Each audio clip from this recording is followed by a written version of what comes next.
So, turn to the first item on the agenda, apologies for absence.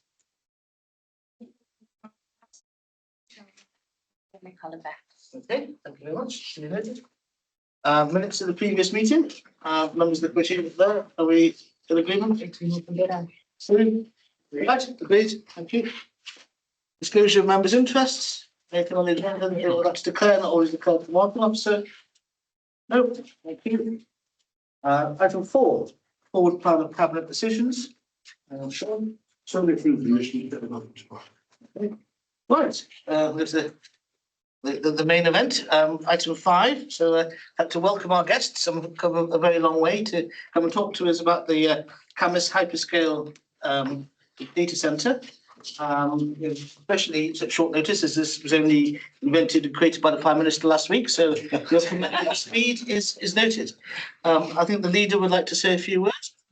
Start. Yes, I would.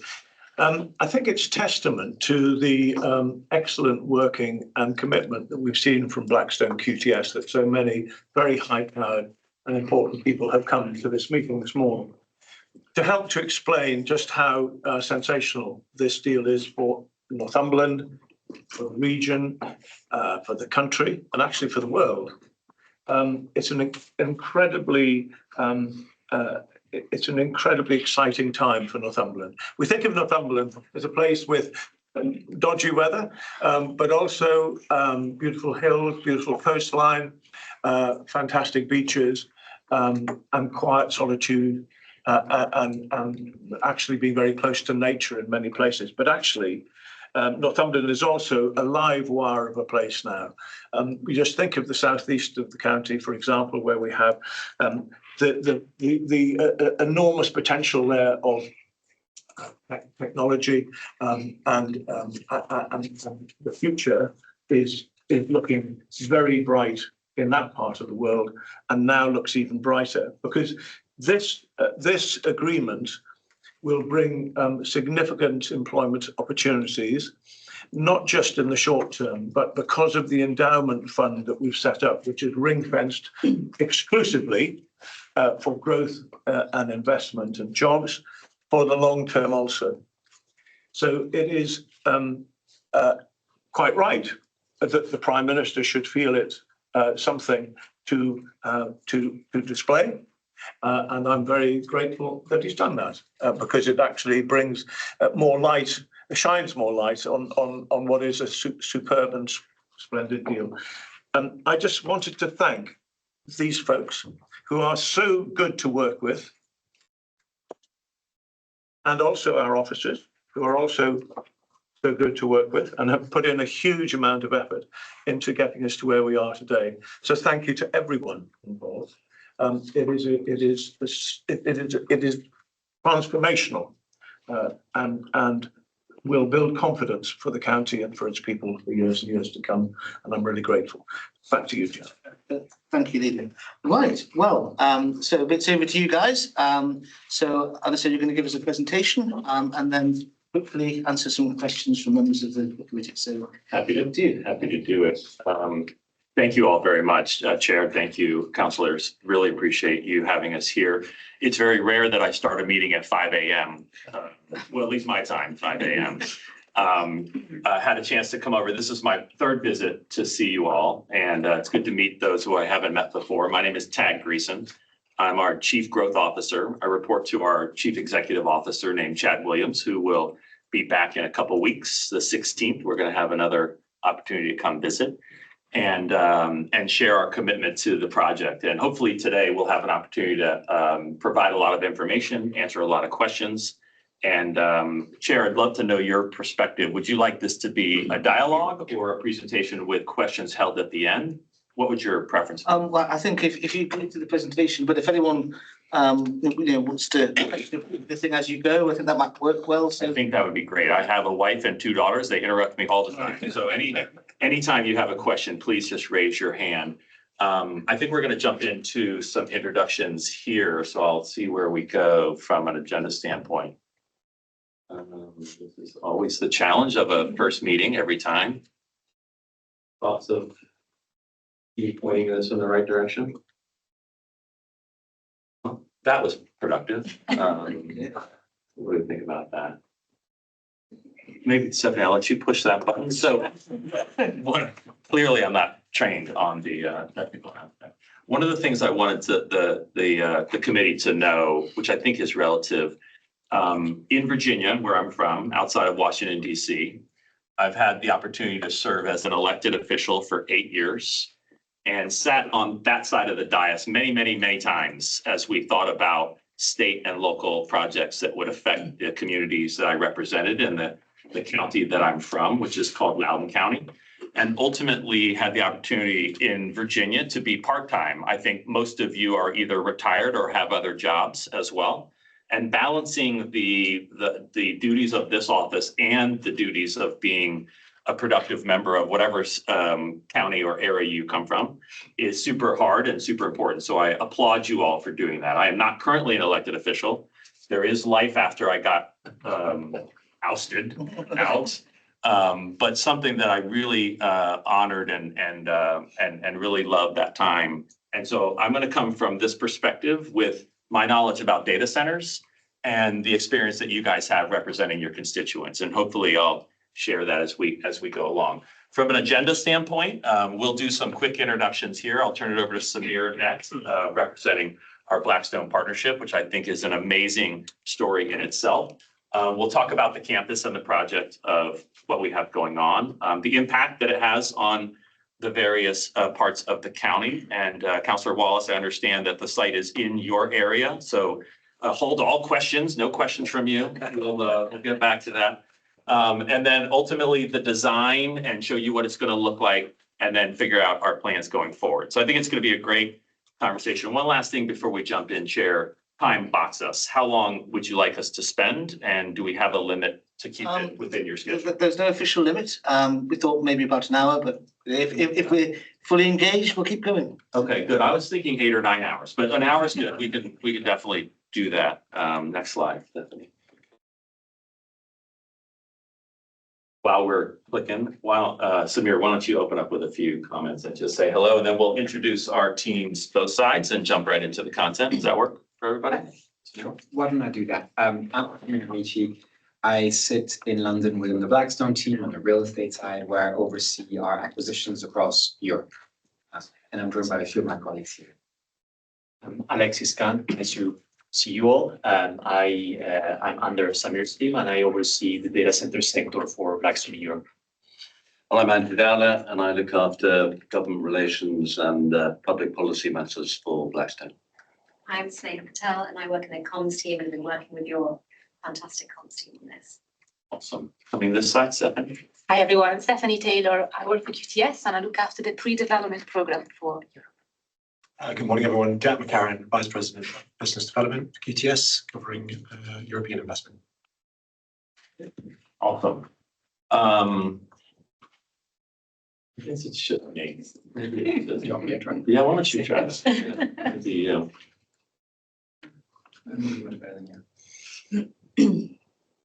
next slide is really, really good. It's like one of our best slides, and it talks about who we are. I've been at the company for 14 years. We have 60 projects around primarily the US and Europe. And I've been involved in all 60 of those projects along the way. And when we say projects, that can be one single building or an entire campus like we're proposing here in Northumberland. We have a long track record of dealing and partner with. There's a saying at QTS that we absolutely can go into community, buy right, and build a data center. But if we haven't built the connective tissues and the partnership, it's going to be a long, hard project along the way. But if we come in and become partners with the communities that we're in, we have found that that is absolutely the way to do it. It's our DNA. It's how we operate. And if a county partners with us, we've seen great success along the way in each one of those projects. We have about 1,100 customers, just over. So if you think about the Microsoft and Google and Amazon and Oracle and all these big names, we have doctors and lawyers and practitioners and people that are customers of ours counties around. And so we have a very, very diverse group of customers within. We've been growing pretty significantly. Every other minute you read something about AI, artificial intelligence. I'm going to talk about that in a minute. I'm not sure that's the holy grail of the future, but it certainly seems to be on every headline along the way. And we should talk about what that means. Like, why is that a thing, and how does that impact this project, if at all? Because I think it's super important. When Blackstone took us private, just a little bit about our journey. We were a privately held company, started by the CEO of the company, Chad Williams. Like I said, I joined 14 years ago. We went public on the New York Stock Exchange, which was super interesting and a very exciting 8 years. And then we went private again with the take private of Blackstone. When Blackstone decided that they were going to take us private, we had a 5-year thesis that we would double the company in 5 years. With the help of Blackstone and our partnership, we've been able to 6 times the company in 3 years. And so needless to say, there's a lot of growth going on in the company. This project is the largest, most significant project we have in the continent of Europe. It's very, very exciting for us to be here. And I think the partnership between the two of us will prove to be very, very successful along the way. Net Promoter Score, it's a system in the US that ultimately evaluates what our customers think of us. It's easy for me to say what a great company we are. Would you expect me to say anything different? Probably not. But if our customers who deal with us every day grade us 90% out of 100 or higher, that's an enormously loud voice from our customer set saying, we do what we say we're going to do. We make the promises and then we keep them. And our customers believe that. Next slide. Next time I'm going to say next slide 2 minutes before I'm ready to go to the next slide.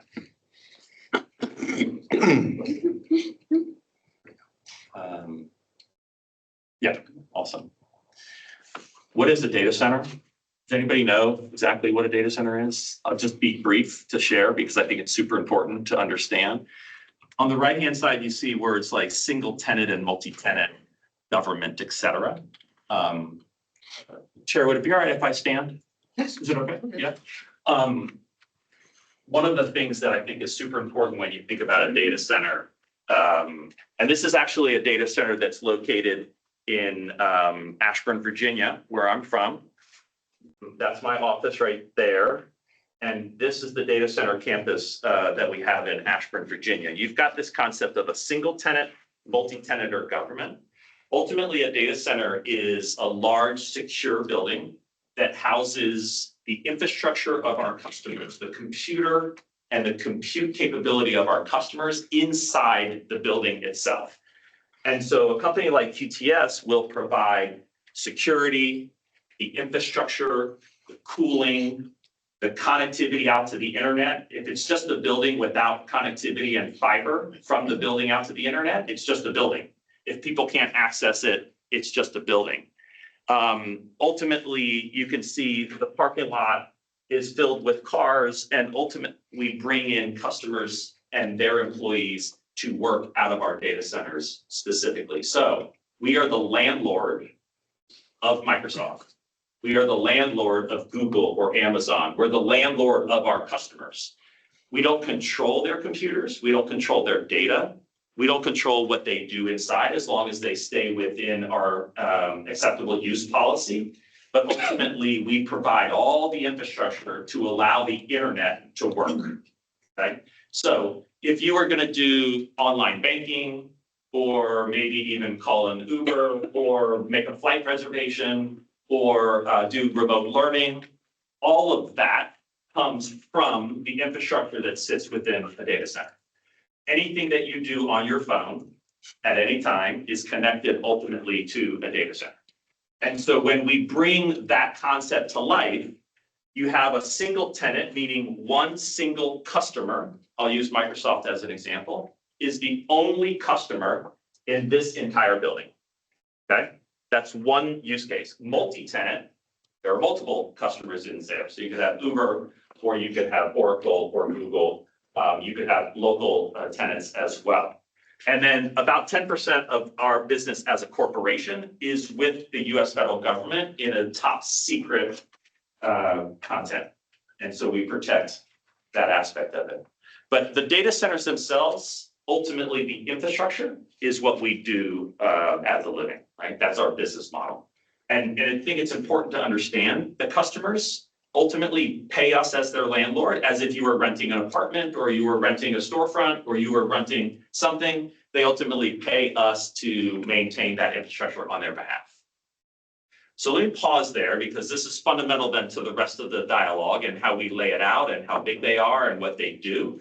Any questions about the basics of kind of what a data center is and how it operates? A very simple question. So the campus you intend to build here in campus, is that going to be single tenant government, or is that undersized as yet? It's a great question. There will be 10 buildings when it's fully built. They'll look roughly like that. My gut tells me it'll be all three. It'll be a mixture of single tenants, which is probably what we consider an anchor tenant to come in as that first large customer to get the project up and running. And that can be anywhere from 1 to 2 to 5 of those buildings. And that is my goal, is to set the anchor tenant so that we have a long, predictable growth of the campus site here in Cambridge. I would imagine then we will then bring in, as people see the operation, we'll bring in multi-tenant customers, and this building might have 4 or 5 customers in it. This building may not. I've got a lot to learn about whether or not the UK government would have the same needs as we have for our federal government. I don't think I'm going to bring our federal government into this site, but to be determined. We'll see how that works out as we go. But I would expect, Chair, to be a mixture over time. Yes, sir. First of all, thank you for calling it campus. Sure, yeah. You learn Just- early up, you should know where you're going. Thank you for that Yes, sir. respect. Yep. Because it's been blind up to now, that site. Oh, So thank you. it's got some poor history for us Bedlington people. Yes, Because I've it's- read a lot about the history. The site's in Bedlingtonshire. But I just want to understand the company a little bit, because I'm hearing Blackstone and I'm hearing QTS. Yeah, And you're telling me QTS fit out the building, run the structures of the building. yeah. So is Blackstone the investor who provides the financial backing, and QTS is the, Operator.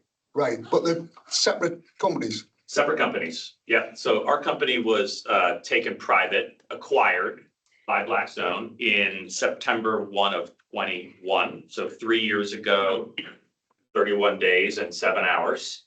I'm just kidding.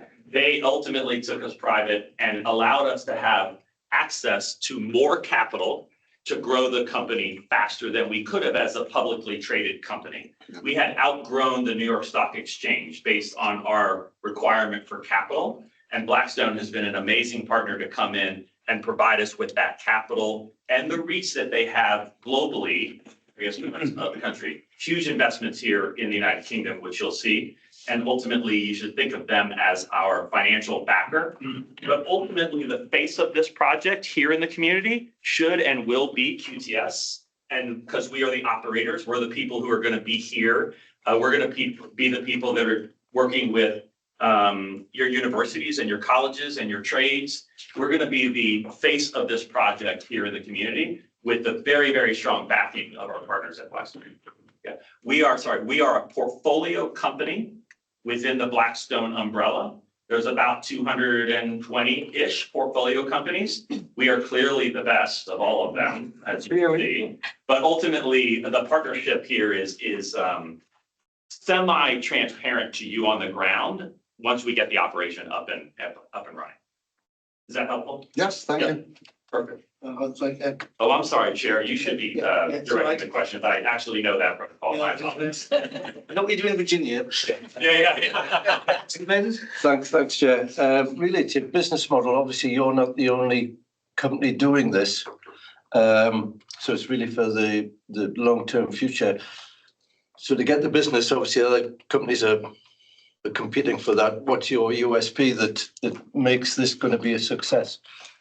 Yeah, one of the things that we have found is that there are two groups of competitors, excuse me. The first is, does Microsoft build their own data center on their own land in their own location and serve their own needs? We call that the self-build model of the enterprise. Or do they outsource that to a company like QTS? And then within the outsourcing community, I have competitors that set up shop and do something very similar to me. There's two reasons why I think we have an advantage and ultimately why this project is going to be successful. One, we have decades-long conversations and relationships with the hyperscalers themselves, the Microsofts of the world and the Googles and Amazons. And two, I really do, even if they weren't in the room, I would tell you this.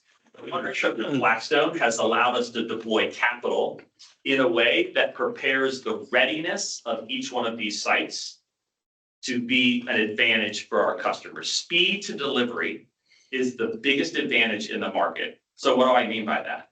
If I'm waiting for a signed lease in my hand, an agreement from Microsoft to start this project, I'm behind.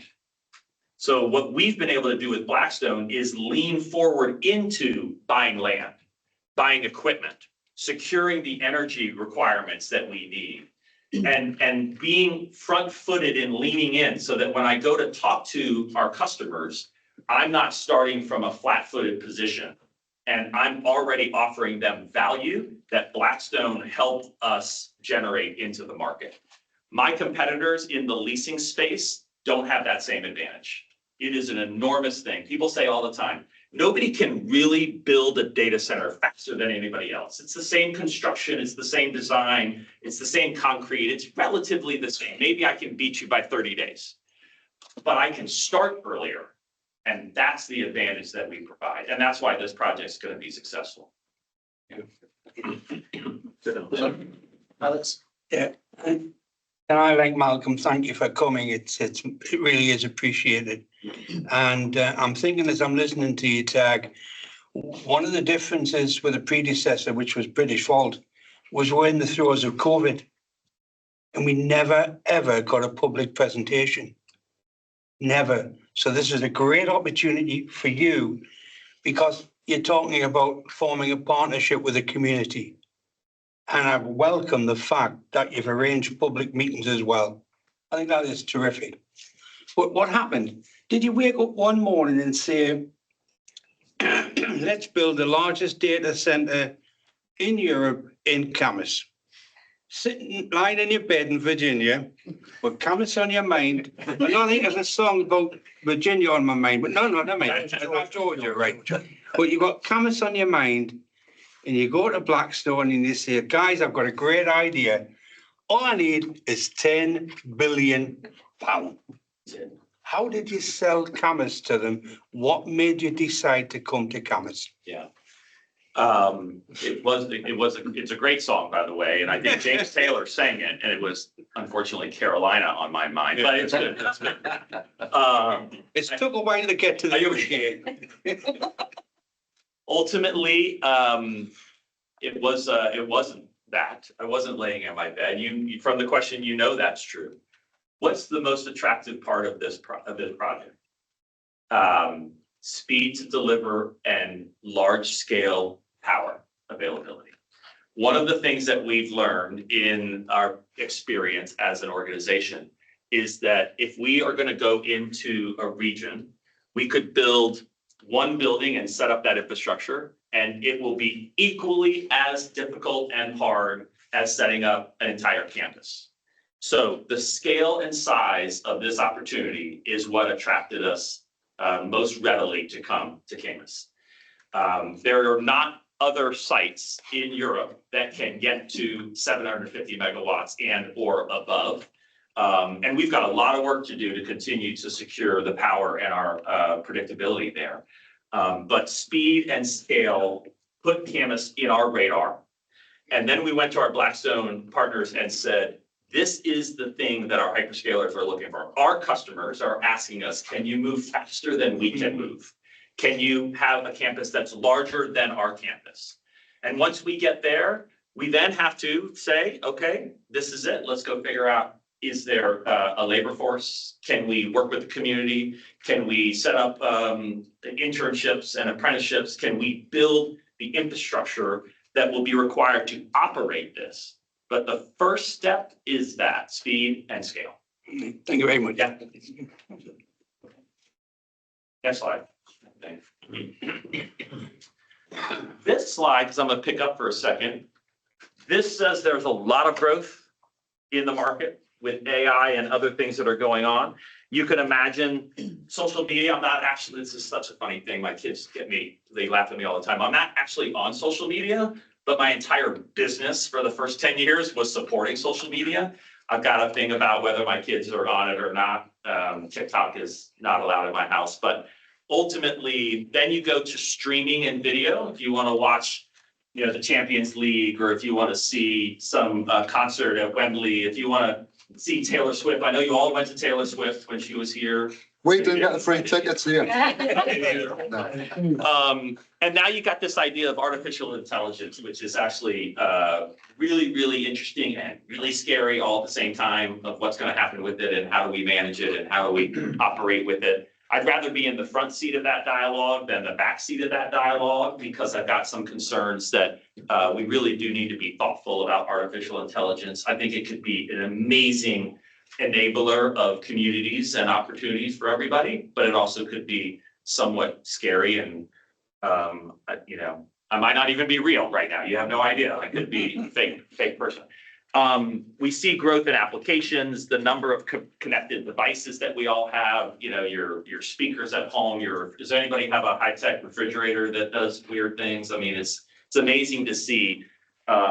Computers are becoming smarter and more technologically advanced. But all of that, in my mind, is missing one component, and that is the fourth wave of industry.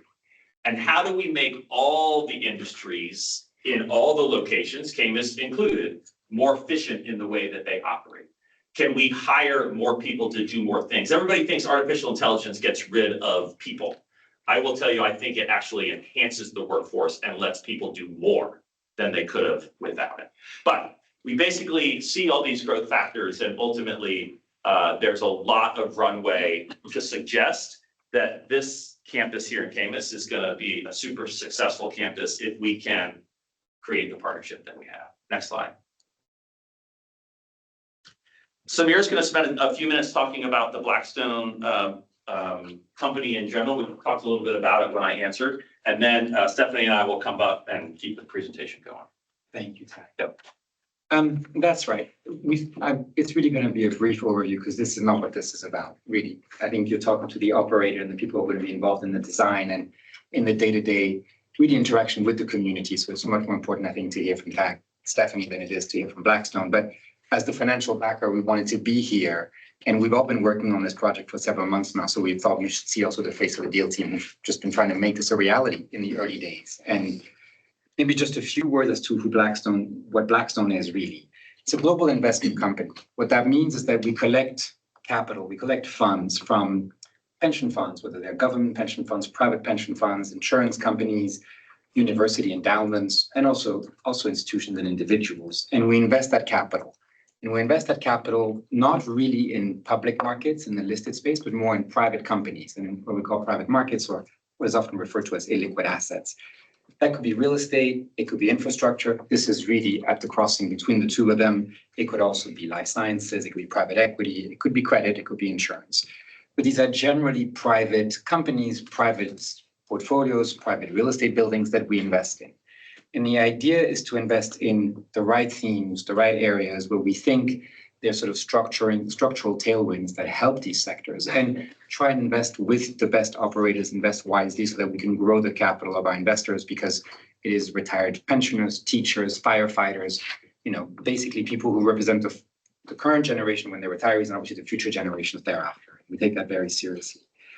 The way we invest is typically to assemble or create companies, or acquire sometimes companies, and help them grow. And really what we try to do is use the reach and the capital that Blackstone has with the best management teams that we can find to help deliver these projects and make them a reality, and then make them profitable.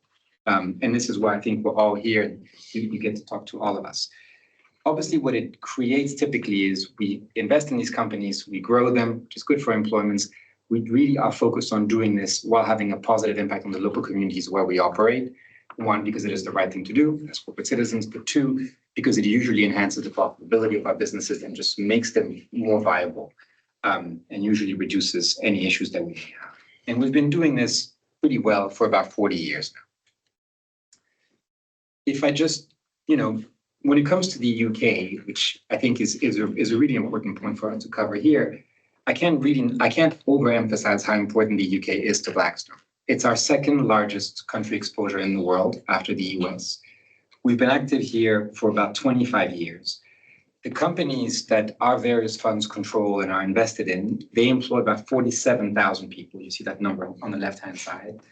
All the green dots you see here on this map are various assets, most of which are real estate assets that we control. Then you can see all the various offices we have from our portfolio companies, and our headquarters is in London and employs over 500 people. So we've been really invested in the UK for a quarter of a century. It's a really important market for us, but we also live and breathe the UK's economy and everyday life in our business. And maybe just to highlight what it means practically, we've listed here just a few companies that are really UK focused that we've been invested in. The first one is Bourne Leisure, which is a holiday parks business. We actually have 2 holiday parks in Northumberland. We have Haggerton Castle and we have Berwick, which everybody would know as Haven Parks, for instance. But we're invested in many different sectors. I'd maybe draw your attention to the second one, we call it Sage Homes. This is an affordable housing business. And what we realized is obviously there is a dearth of affordable housing in the UK. It was originally invested into by registered providers that were government owned. And we realized there was space for privately owned registered providers to start investing and fund the development of affordable housing, which we've been doing. And we've been the largest developer of affordable housing in the UK for the past 3 years. We've built about 15,000 homes with another 5,000 that we're committed to build. That gives you a sense of sort of how we think about investing in the UK and the long-term strategy that we employ here. But we have probably some sexier businesses like Merlin or the NEC. NEC runs the largest live events business in the UK out of Birmingham and the National Exhibition Centre. Merlin, theme parks and attraction businesses that you'd be familiar with, Madame Tussauds, Legoland. And then, probably the largest business that we have, one of the largest businesses that we have in the UK is a logistics real estate company called Malway. It owns 6,000 warehouses, a little more across the UK. And it's really in infill locations near the major, urban areas. We've listed a few of those here. But this gives you a sense for the context within which we're investing in this project. We do development in the UK. We've been active for a long time. This is, as Councillor Wilde pointed out, a very sizable project for us. And we take it very seriously. We're doing it in a joint venture really with QTS and on the Blackstone side, the infrastructure business and the real estate business, because both sets of expertise are required. And that is really just a sort of financial backbone of this project. And our aim, obviously, if you have any questions, is to give you comfort that this is real and this is here to stay. But with that, we would move on to the project itself, if that's okay. Awesome. Yeah. Can I just ask a question of Blackstone? Please tell me. I understand the difference now. What I want to ask is an exit strategy for this. For Blackstone, I mean, for the investment I'll answer mine. Financial side. No, you go. The reality is we have a long-term perspective. We tend to own assets anywhere between 5 and 20 years. And it really is driven by what is best for the value creation for our investors ultimately. We have the benefit of time. Our funds can really own assets for multiple decades, and that's legally how they were structured. And typically what we have found is if we're right about, the tailwinds of the sector, and if we're right about the need for infrastructure to support the growth in that sector, then we know that our investors will ultimately be interested in owning these facilities themselves. And right now, if you ask any insurance business, any institutional investor, what is the number one asset class that you would like to invest into, they would tell you data centers for that very reason. And so today, we're at this stage of the project where you need real development skills, planning skills, operating skills to set it up, create it, and set it up for success. There will come a time when these 10 buildings hopefully have all been built out. They're all leased long-term, and at that point, there will be more, call it more passive institutional capital that will be highly interested in owning this for long-term also. And we're very well set up to transition the ownership at that point in time. But there is absolutely no rush. And another way that this could actually unfold is this could ultimately remain under the QTS umbrella, and QTS may one day become public again on the stock exchange and continue to own these indefinitely. There are multiple ways for us to transition the ownership once we want to realize an exit, but there's absolutely no rush. And the benefit of having Blackstone as your financial sponsor here for QTS is we will be able to think through all these opportunities, and we have the connections with that entire universe in order to effectuate a transition if that's the right thing to do. But really, I'm not focused on that for at least half a decade, is how I think about it. There's another component of that, I think, in addition, so my lens is slightly different, right? When I go out to the single tenant conversation, I'm going to sign a 20-year lease with my tenant. And in that lease, it's going to say two things. It's going to say the operation, not the ownership, but the operation is with an operator, i.e. QTS, and it'll say that, or an equivalent that the tenant has the right to say, you can't just transfer this to Bob's data center company. It has to be an equivalent.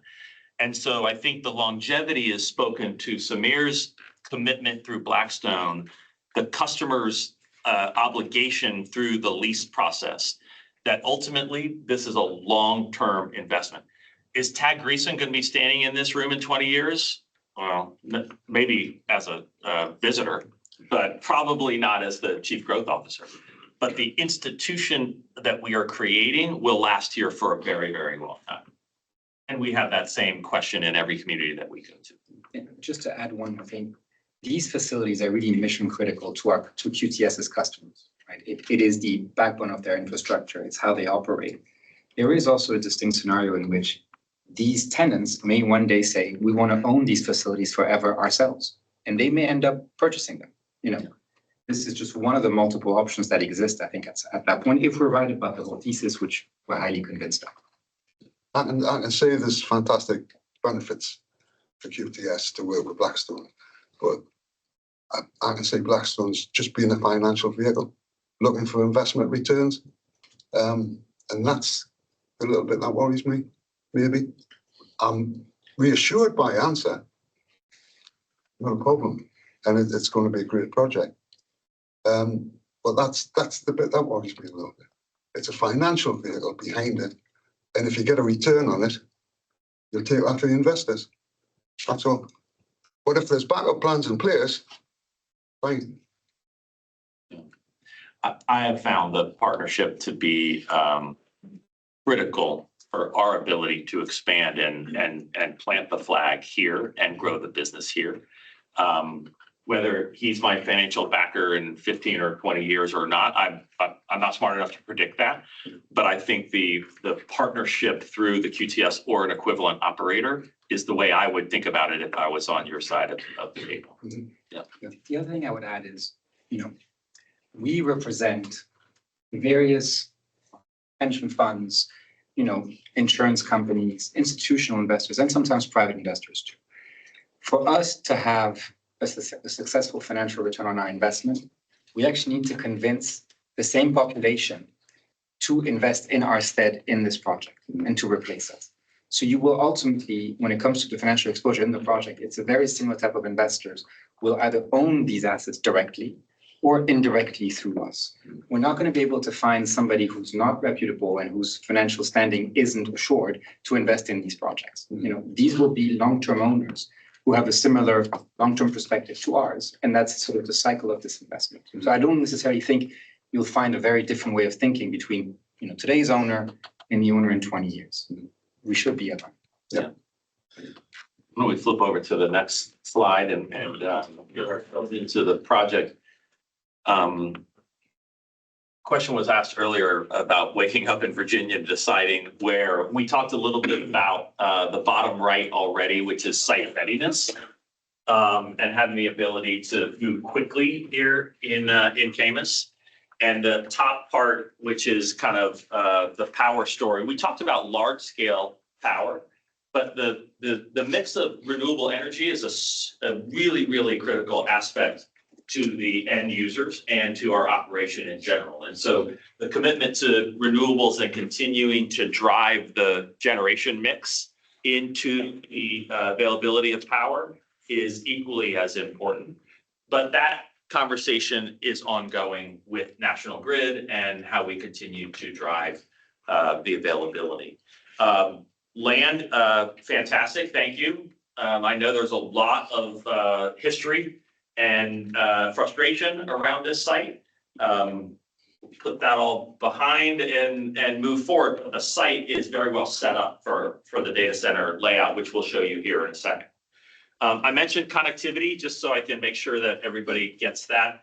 The fiber that comes into the transmission lines, the communication lines, excuse me, that come into the building, it's very important to have redundancy, multiple lines into different parts of the building in case this line gets clogged or ultimately cut. We have redundancy there.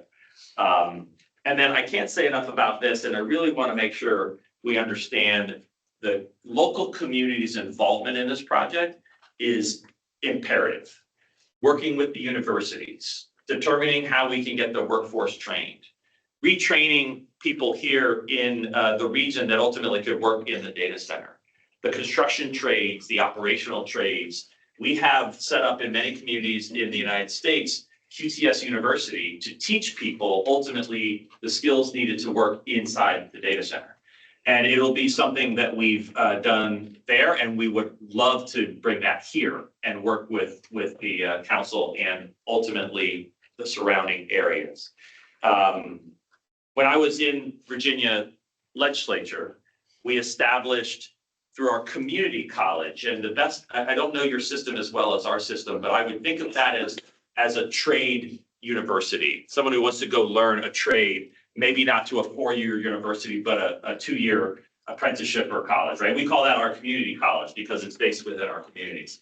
We established an appropriation to the community college system through the government that ultimately allowed the training of the workforce for the data center community because it's such a vibrant part of our economy. We can do the same thing here. So we'll think through the logistics of that. You guys will be smarter than I. I can tell you what we've done. You'll tell me how to translate it here, and we will absolutely focus our time and energy in that regard. Yeah. Right. What's sort of like the time frame for your training? Yeah, sooner than better. And so we'll talk about the project delivery, but if you think about, if you've got, let me just back it up to when power is available on the site, and we'll talk about that here shortly. Backwards planning from there, you can lay out pretty easily the construction schedule. You can lay out kind of the environmental impact studies and all the other things that need to happen. And somewhere, I'm going to say 24-ish plus months before we put power in the ground, we've already launched the training program for the workforce. So how long does it take us to set up the training program for the workforce? Another 6 or 12 months prior. So now you're kind of 30-ish, 36 months before we put power live on the site, where we have people at the University of Northumbria? They are taking classes 36 months early to get ready to work in the data center when it comes online, when the power is available. It's that kind of thoughtful planning that needs to occur with our partners to make sure that we're not sitting there opening up a data center and looking around going, okay, now what do we do? And so that's how we think about it. Now, there'll be some puts and takes time-wise based on the facts on the ground here in Northumberland, but we'll work through that. When you talk about trades, we're going to have, it's more like a technical college you're talking to for us. And we're going to have a brand new one 3 miles up the road.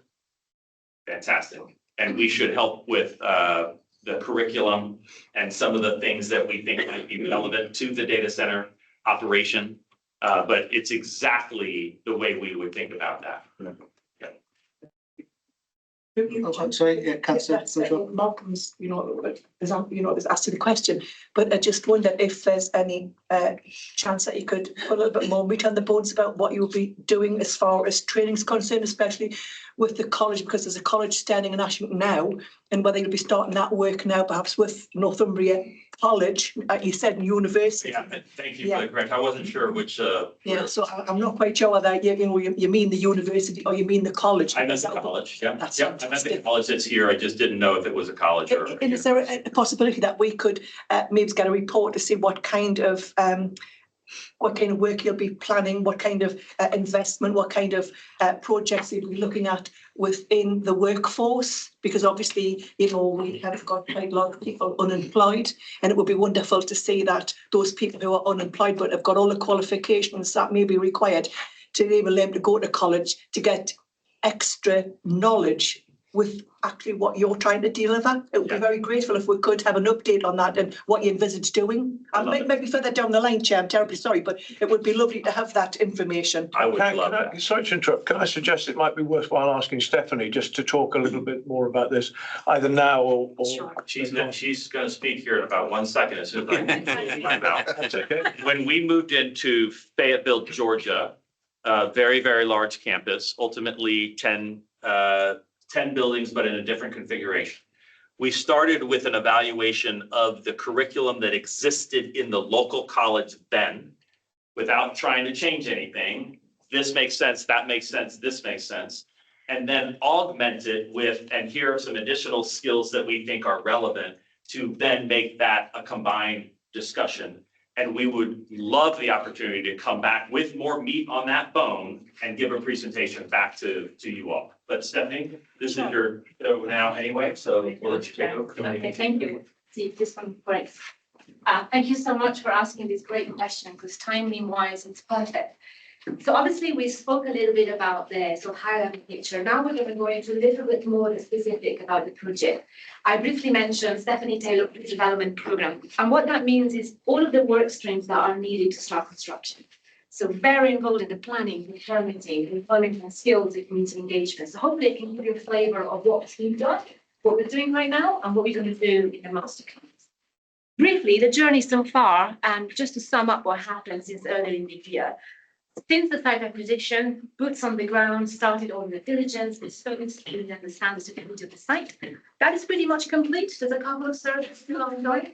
But what we've also done in the meantime is starting that great relationship with the planning authorities. And that has allowed us to submit two very important documents. One was the pre-planning application, and the second one was environmental impact assessment scoping report. That was issued about 3 weeks ago, and I've got to say it's great to see the interaction. We've already had nearly 20 comments and suggestions, which proves the system is working, which is really, really good. Since then, and actually this was just last week, I feel like a second home. I've been here quite a lot in the last month or so. We presented the project and our approach to the planning submission to the planning committee members. It was in this area, actually just a week ago. And that is because as of November, we are planning to submit the outline planning application for the project. I'm going to come back to that. The day after, and this ties in so well with your question, we actually had the first kickoff meeting on what we're calling a project task force going forward. And that is between ourselves, Blackstone and NCC. And there are 4 areas that we're focusing on: planning progress, employment and skills, community engagement program, and supply chain.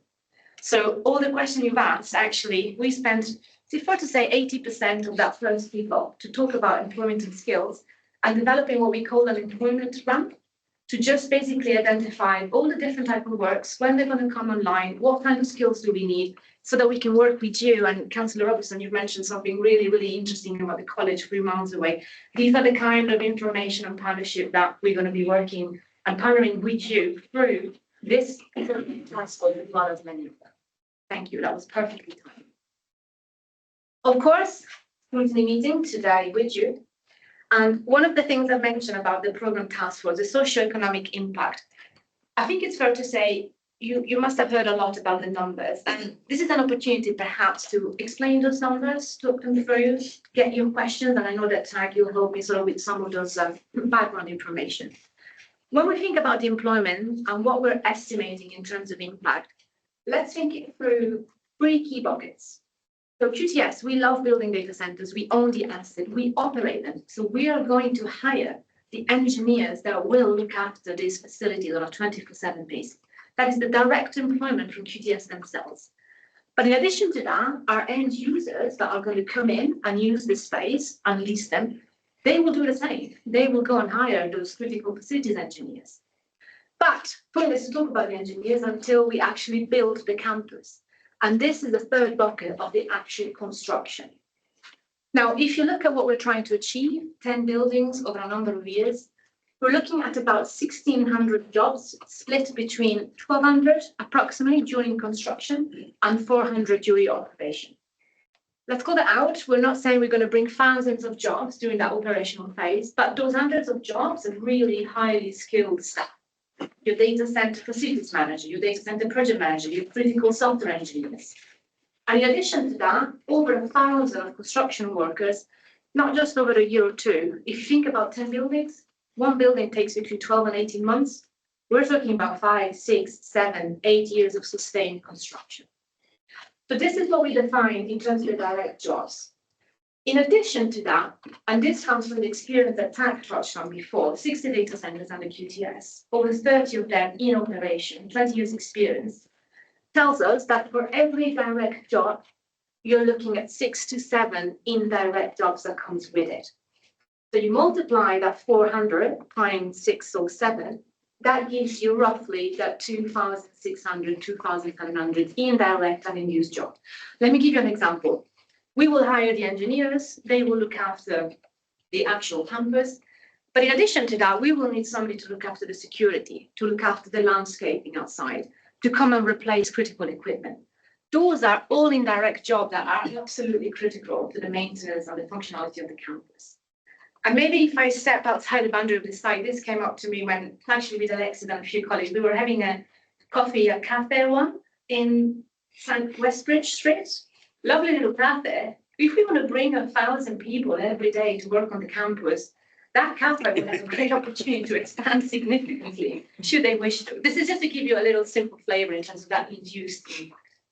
One of the things that we've seen in large campuses in the United States is traditionally people think that electricians and journeymen and carpenters and mechanical engineers are somewhat nomadic, and they'll go from this project to the next project and to the next project. And what we've seen in Virginia and Arizona and in Georgia is that now you have an electrician who lives in that community for a decade. Their children go to the elementary schools, they go to the primary schools, they go to the secondary schools, they're shopping there. And all of a sudden, the scale and size of these projects minimize the concept of a nomadic tradesman who's going from Northumberland back down somewhere else in the UK, but is now part of the community. And nobody ever really counts them as jobs, but they've lived next door to you for a decade, and all of a sudden, you know, your kids or your grandkids grew up with them. And so it has changed fundamentally when you get to the scale of a project like this over time. Can I ask a question about the jobs? My last job was facilities maintenance engineer, so I get what you're going to Yes. QTS data center, 60 to 70 direct jobs. Data center tenant, is that up to the tenant to employ their own staff within, or is that jobs to facilitate QTS running the facility? Yeah, if I could, Chair. It's a bit ambiguous. Yeah, so that's a great question. And so QTS jobs, they're going to have a QTS badge. They work for us. They run the chillers. They run the infrastructure. They run the facility that we're operating. As I mentioned earlier, inside the data center, Microsoft is going to bring their own computers, and therefore they're going to hire their own employees. I don't go inside of their specific room. They don't manage my part of the data center. And so that second line are Microsoft employees that are working on the computers, the network, the maintenance of their infrastructure inside of my building. And so they're completely separate additional jobs on top of the jobs that we bring.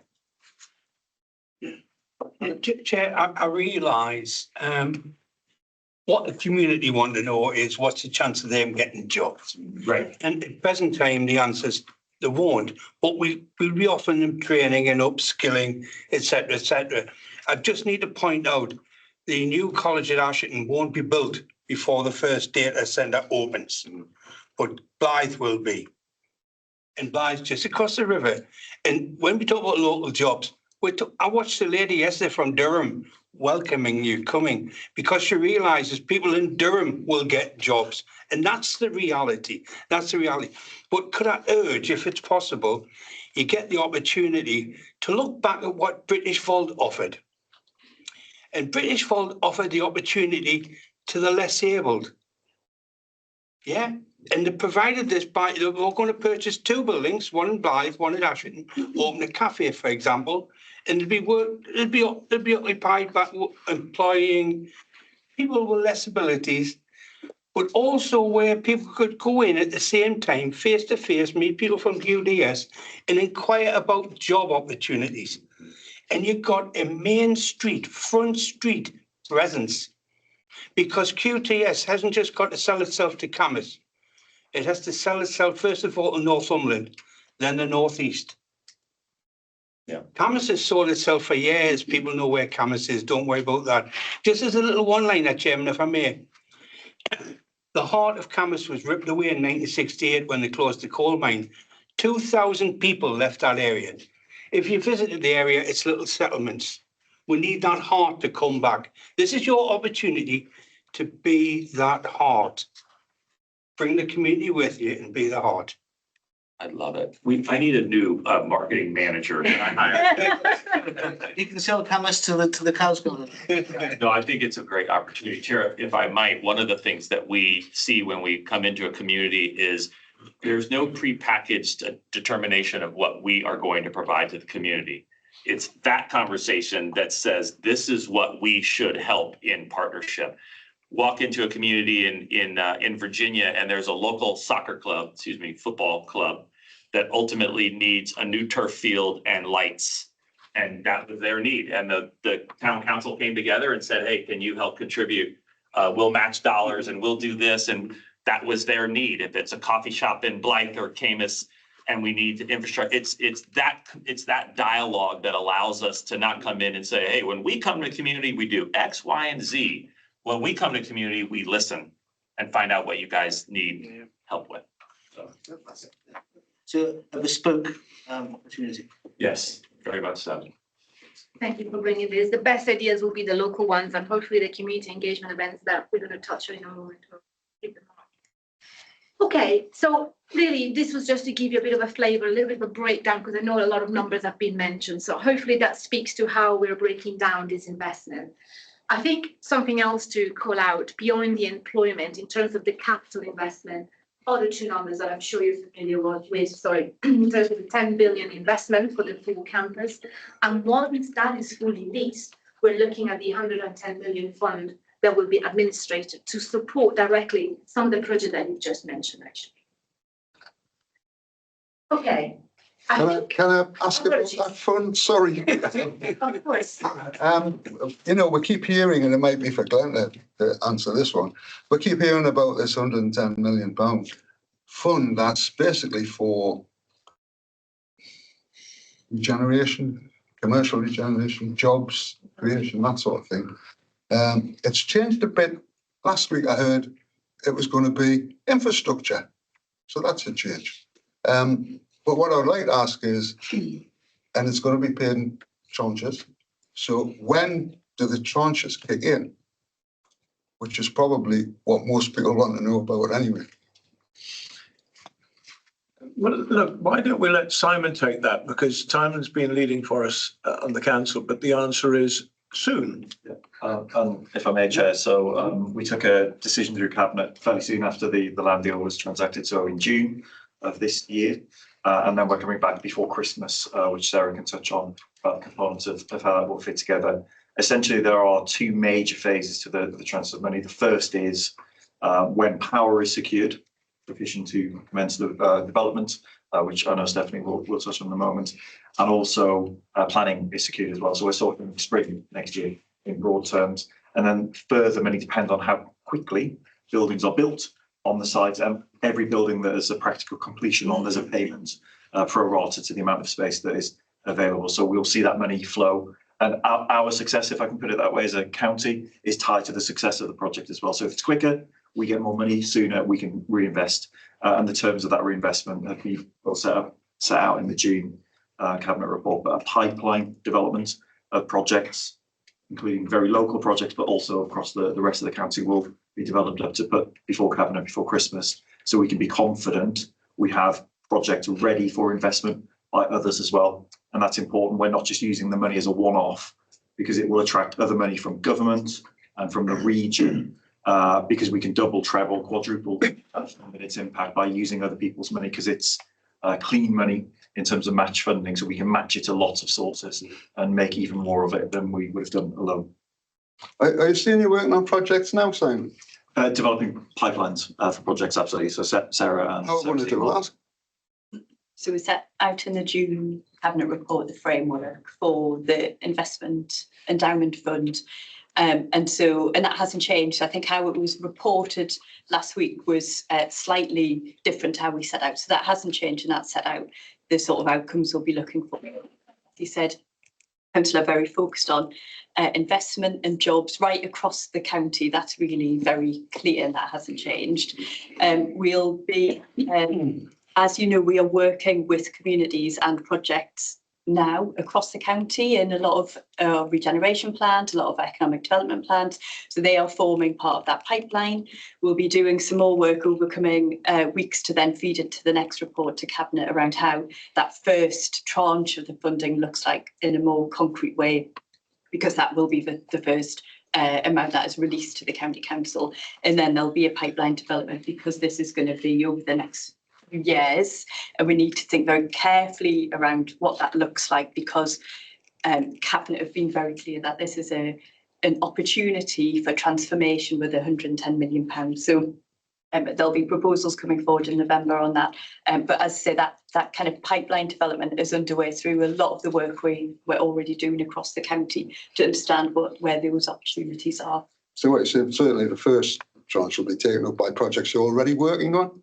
That's already on the drawing board, if you like? Well, not necessarily, not necessarily, no. But there are some that we're aware of, but there'll be others that are that we're not. But that process of identifying those, I think, is not over. That's an ongoing process.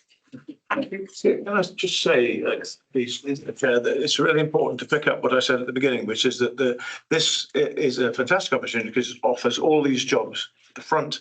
But we negotiated with these excellent people this endowment fund, and I've made it very clear that's not for the kind of things that some members would like to have it spent on. It's got to be investment. It's got to be jobs. It's got to be building confidence in communities right across the county. So Sarah has worked very hard to get all of this set up. We have a legal framework in which to work, and I'm hoping very much that we can press on soon with that particular element of this. But it's just an integral part of this whole deal. Is that okay? Yeah, it's, in it, with a different hat on, we're sitting in this room. We've got to scrutinise for maximum benefit for the county, for the NCC. That's all. Yep. I've also got to press for my area. I know you do. Neglected Bedlington, where it's going to be built, where we're going to asset strip off the landed cameras to build this stuff to get their share out of it as well. That's all. And I'm just interested in how, if we come up with a project, how do we progress it? Well, I think we've had that discussion before. But we look for you to be very assertive going forward. It's nice to know that's the change moving independently. Thank you, Councillor. Sure. We have a couple of more slides, and actually, Tag, you've really covered well what we're looking in terms of the employment and the trades. This was really to give a flavour. A lot of people ask, great, but what jobs? And if you think about the development of the site, we're going to prepare the site, we're going to do the groundworks, which means a lot of local groundwork contractors, Then we put a foundation, we'll start building what we call the shell and core. That's your steel, contractors, concrete. We'll put the roof on top, we'll put mechanical and equipment. So all of these roles and many more speaks to the variety, that employment load rank that we're going to be developing, sort of give a clear idea of forecast in terms of timings and trades. And then obviously this is something that TAG has covered in terms of the mission that we have and something that we have tremendous experience in the US when it comes to the Data Center Academy. TAG, you've covered that, and I might just, if you allow me, add a personal flavor to this. I've entered the construction industry 20 years ago by chance. I did not know I could make a career out of it, and it ended up being one of the best choices in life. And I think it is our duty and our wish to sort of share that knowledge, that insight, that training with young people, diverse group, those that are less, ready to perhaps start a job. It's on us to sort of help them see, get them excited about the industry and all the opportunities that are there. New to career, new to industry, new to the working life. And then in terms of the concept design, this is something that we shared at the planning committee members briefing. It's a concept design, and the reason why you see this as a sketch is because it's before the public consultation that we're planning over 5 sessions between the 14th and the 24th of October, as well as the feedback that we're already getting from the statutory bodies through the environmental impact assessment reports and more. But just to give you a little bit of a flavour, in terms of the overall campus, we booked about 10 buildings, so built in pairs, so to speak. What you might notice here is the main access existing through the south of the site. A lot of attention to the boundary of the site, maximizing those landscape buffers for visual screening, especially around residential school areas. The ability to manage our own water when it comes to runoff on site. So these are the blue points that you see. And the substation that will serve our campus, this will be a private substation, and this is in addition to the one the National Grid will need to deliver close enough to the site, we hope, and there's a lot of work happening right now to coordinate. And then finally, obviously, as you might be aware, as part of the outline planning, we will deliver a sustainability statement. Design is evolving. We will incorporate the feedback for the public consultation. So a lot more to come, but there is something that we are quite proud as an industry that we wanted to call out. When you think about data centers, there's the energy consumption, but there's also the water consumption. That's becoming more and more of a theme. But something to be really proud of as a data center developer is the closed loop cooling system that we're going to bring to this campus. What that means is that, yes, we're going to have an initial injection with water into the facility, and that water will be used to cool the servers. But then that water stays with us. It doesn't get evaporated, and then we have to bring more water into it. And that is kind of a key distinguisher, perhaps, to other standards when it comes to cooling.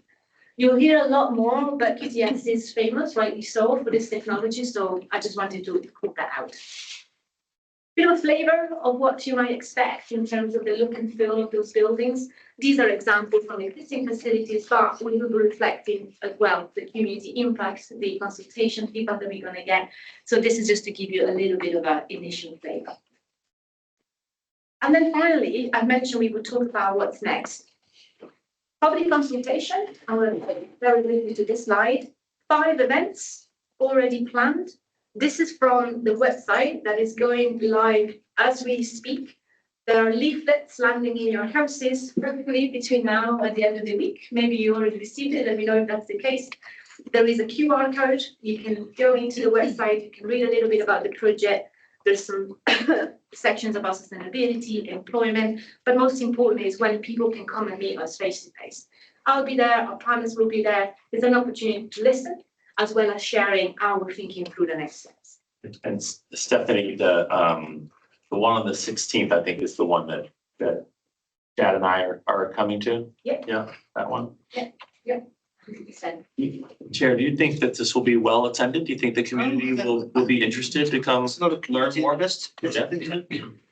Yes, I mean, Look obviously, forward to. I mean, key thing obviously to get the message out, but assuming we do, I think it'll be well attended and people. Great, yeah. The community are very interested in the site. We're excited about the opportunity. I think our work with local wisdom's got. Yeah, before Stephanie retires, can I ask a question? It's a question about power.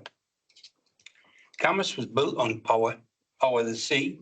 I mentioned the coal mines before, power station, first wind farms in the United Kingdom, to name but a few things. But I'm concerned I know we have a grid. I live half a mile from it. I know we've got NSL. I live half a mile from it. I know SSE will come eventually. I'm aware of that. But I'm also aware we've got plan permission for 3 wind farms that can't access the grid. So there isn't the capacity. So it's a simple question. Are you aware that there's going to be a new grid built in the Camas area to provide the power? This could be an exclusive. There is a lot of work as we speak with National Grid to deliver the infrastructure that can reinforce the area, support the campus development. To your point, with renewables coming in through OSC or the renewable arms through the site, tapping into that substation. It's not going to take weeks or months. It's going to be a number of years ahead. We actually have a meeting this week to progress that coordination. But yeah, very much spotlights on. It shows the planning that's gone into this. Yes. It really does. Yes. Thank you. Yeah. The end will be a great story. Mhm. Okay, I'll stop talking in 2 minutes or 2 seconds. This is just wrapping up in terms of the next steps. Public consultation, I just mentioned. Very busy, our team putting together the outline planning submission, very committed to deliver that to the authority before Christmas. Hopefully, obviously conscious that this now moves into the NCC side, but potentially in the spring, we're looking at the determination of that submission. And we are already including the ability to start works on site in terms of enabling as part of that outline planning. Therefore, if we have a positive determination, boots on the ground as early as the summer or autumn of next year, that we then lead into the break room, that's the foundation thought, and then the rest will come in terms of the protocols. So a lot of work ahead, super excited, a huge thank you for everything that the local authority has been doing with us. And we're here for any questions and meeting you as many times as it needs. Thank you very much. Thank you. Simon? I just have 2 brief comments, Chair. One is just on the power side. I think once we have that solution between a number of parties involved in the discussions, which are weekly and ongoing, we can testify to that. I know much more about the energy industry than I ever thought I would. Once we have that, it opens up other opportunities in the area for energy intensive use and our land holdings together with that energy, plus our planning performance as an authority. I think, I don't want to put words in our partner's mouth, but I think they've been very impressed by our planning approach here.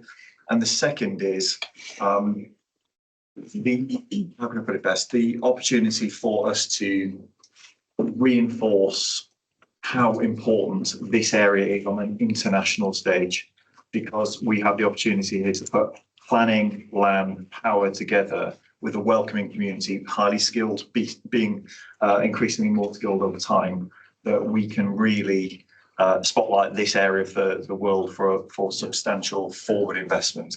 And I know, again, before our point, that you would speak very positively of this place as a place to do business, and that in itself we can buy marketing for our county that these guys can bring for us. Do we have any more questions, Pretty? Thank you very much. It's just a cheeky question, if you don't mind. Now that you've met the Prime Minister and backing you up, which is absolutely fantastic, and we all welcome it, do you envisage any problems that may occur, or are you quite happy with what's been discussed, that you could move forward and deliver this project, may I ask? Very, very excited to move forward, more positive than not. I've never seen a prime minister or a president screw things up, so I'm sure it'll be.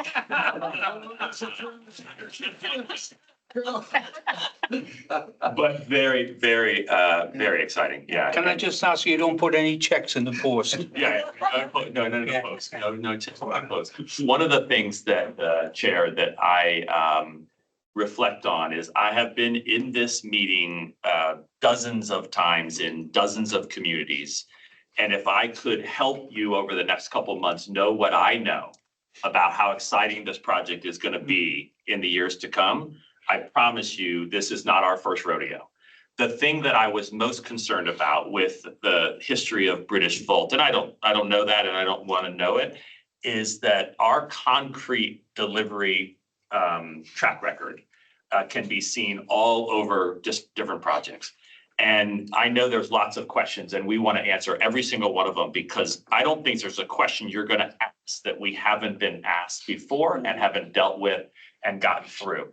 Does that mean there won't be twists and turns and ups and downs and setbacks and disappointments? All of that is coming. But all of it is also coming on the back of an enormously successful project that we will all look back and say, wow, that's amazing. That's amazing. And that's how I feel about this particular opportunity. Thank you. Yeah. Thank you very much. Sure. I think, Mark, have you had a final? Sorry, final 2 or 3? Final. Yeah, final. Just flippantly, is there any reason why the aerial view of your buildings look like microchips? You know, No, it's a good observation. you said you've been asked every question. so Yeah. I'll just do that. Yeah, they, No. What I'm interested in is the heat exchanger, the recycling, your water, your cooling. When I first saw the data center, I referred to them, I looked at what they're involved in. Obviously, there was going to be wastewater as a waste product, hot wastewater. Now there isn't. And it seems to be a heat exchanger, so it'll be hot air vented. Have we got any plans to use that? Could the community come up with a plan to use Yeah, that? we have plans and we have an operation in Groningen, which is one of our sites in the Netherlands, where we take that expended hot air and we pump it into a pipe that ultimately goes to about 1,200 homes. You need proximity, you need coordination, you need a lot of infrastructure.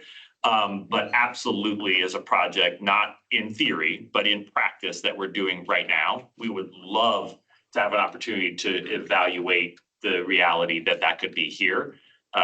So yeah, we've done it and we can do it again. Excellent, because there might be other applications Yeah. that could use it as well. Yeah. Any more questions? No? I think that's it. So thank you very much. Chair, thank you. And Really interesting. thank you for your time very much. I think we are exiting. Yes, Yeah. welcome to stay, I'm sure you can. So thank you very much. Thank you. See you again. Yeah, we'll be back soon. Thank you very much.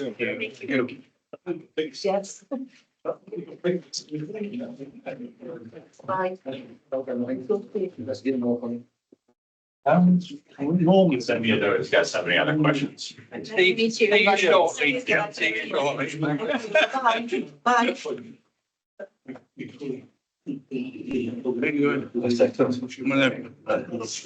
I feel more convinced what's happening. If we're not getting jobs, let's get some community benefit. I think community benefits. I've read that right through that 52-page document. I really read it. All before. Oh, I know. Development. No. So, you know, we just need. I don't know how many meetings I've chaired. Yeah. RWE and power, biomass. I think this one is. The differences have come with the money. So I don't know if I catch up with you. I'm not seeking the money, but got the money. Let's hopefully, depends how many questions Malcolm's got. Well, I do want to bring something up under any other business, and you said you couldn't because it hadn't been notified. It's the Borderlands stuff. I think we should look at the Borderlands funding. Well, if you want us to ask, we can do that. We do that. It's not to be in the business, but if you email me and Sean, we can. That is going through audit. It's present. Yeah. It's a matter of urgency, I think. Well, if you email me and Sean, then we'll see if we can get it on board. Chance, just a question. I was still broadcasting. That's forecasts. I was still online. Oh, yes, yeah. Just a reminder that we are still broadcasting, and just to be a little bit careful about perhaps some of the comments that everybody can hear. You being naughty again, Mark? Definitely not. I haven't mentioned your name at all, Glenn. So if you keep you waiting, sir, but we're now ready for your support. Councillor Wojcik, I think it's actually on the screen. Would you like to? Yes. Hello, can you hear me? Yes, we can hear you. Yep. Yeah, so we've got our annual workforce report in front of you. I will just give you a few highlights from this one. So we've made many significant strides in many areas. You know, we launched our new people and culture strategy, which focuses on a few things, basically to make the business future ready, future proof. It focuses on our leadership and culture and employee experience. We've got one success story there about the implementation of our new recruitment tool, the Tripad, which helps us to streamline our recruitment process, increase the number of candidates, reducing time it takes to fill vacancies, etc. We focus heavily on the early careers. We recruited 28 apprentices. We received very good retention rate now. I think it's around 90%. We expanded also our work experience opportunities and we launched new internship programs. Alongside all of that positive stories, we've got a little bit of challenges as well, mainly around the sickness absence, which is a significant concern, which costs us about 6 million a year, with average loss of something like 11 days per employee or something like that. So we are trying to tackle that. We launched some of the well-being initiatives to address this, and that mostly around the mental health interventions, which are already starting to show some improvements. We focus a little bit on the diversity and inclusion. So we had few events, I think it was a Black History Month and something else, which I forgot. We grew our staff networks and we basically try to promote more inclusive workspace. And we still need to improve, especially with some recruitment for hard to fill roles and enhance the employee engagement a little bit. So that's it, more or less. I'm not sure if Sarah would like to add anything or you just would like to ask some questions. Thank you. Anything to add before we get questions? Just go straight into questions. Yeah, obviously we've had the report. Wojciech's given us some of the headlines. Do we have any questions on the report? Alex? Chair, it's a huge report. Thank you very much. Put in most of mine last week. But two of them here, Chair, on page 53, I found them very, very good key performance indicators to read about.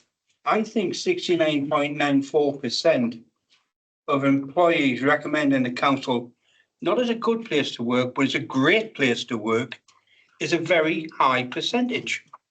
69.94, 7 out of 10. Can I ask a first question, indicating there's more than one? 70%, but how many were asked? That's the first thing, because there's 7 out of 10 when you employ 10,000, it's not many. So if you could give me an idea of how many. And the second one, it's even better.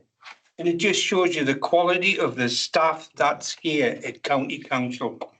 86.03 respondents, employees, rated the manager highly. And I think that's a tremendous figure to read, Chair. Yes. It's certainly a different figure to when I first became a councillor in 2021. Yes, I think in staff morale has improved considerably. But just on that point, Let me say something nice. obviously, of all employees asked these questions, presumably, do you have a return rate to get these figures? Yeah, so this data is based on our last staff survey. There has been a staff survey since this report was produced. You might be aware that it was running throughout July. So there is actually more up-to-date information than this. I think on the last staff survey, we had a turnout rate of about 50%. We are keen to try and collect as many responses as we can, obviously, to give us the most meaningful data. And we have actually improved on this last staff survey. We have actually improved that response rate even further. And I'm back to thinking, what might be quite useful for the committee is if we were to share those staff survey results after this meeting. That'd be really useful. Especially, has there been any specific movements since these figures? Only positive. Only positive movements. Better. There you go. Even better. Great. Chair. That's a good show. Yes, thank you. Thank you, Chair. Hi, Sarah. It's just on page 46, health and wellbeing reviews. And it's just been third one down. There's a concern about health of employees that may be affecting their ability to perform in the role. May I ask, have you, through Wojciech as well, have you been redirecting them perhaps in a different role? And if so, can you give us any stats with regard to that? Or have they just left the authority because of their inability, for whatever reason, to fulfil that role? We always take occupational health advice as to someone's suitability based on their health for an alternative role. And if it is the case that occupational health give us advice that that individual isn't fit for their current role but could do something different, they're given priority status to try and find something else within the organisation. I haven't got any stats to hand as to what percentage outcomes we get from occupational health along those lines, and then how many of those actually convert into redeployment. But we do pull out all the stops where we can to try and retain people within the organisation. Thank you. But may through you, Chair, ask Sarah if we could get a report on that, please, in the future meeting, if you don't mind. Thank you, Chair. Thank you. Right, got Councillor Taylor. Sarah, on page 41, we've got the average working days lost. And I can see that the Adults, Ageing and Wellbeing Directorate, that's quite high in there, and I totally understand why it is. Are we doing anything to support that directorate and the people that are in there? Absolutely everything that we can. You know, we've got a whole raft of provision that's gone in since last year around additional support. So I think our mental health rate is still about a third of all sickness absence rate, and we know that with it being a predominantly female frontline workforce working carers, they are more susceptible to mental health problems and therefore sickness absence levels.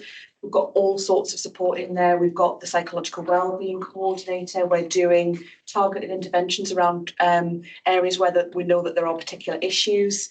We've got, we're working on a solution, the acronym stands for now, but it's called TRIM. It's about helping people deal with sort of traumatic events. So if you are exposed in your work to people in potentially distressing circumstances, we've got additional mental health support to support those people to be able to sort of be in work, and I guess keep their resilience levels up to the maximum. We always have high sickness in adults. It's not something we're resigned to. We just recognise that it's a particularly demanding area.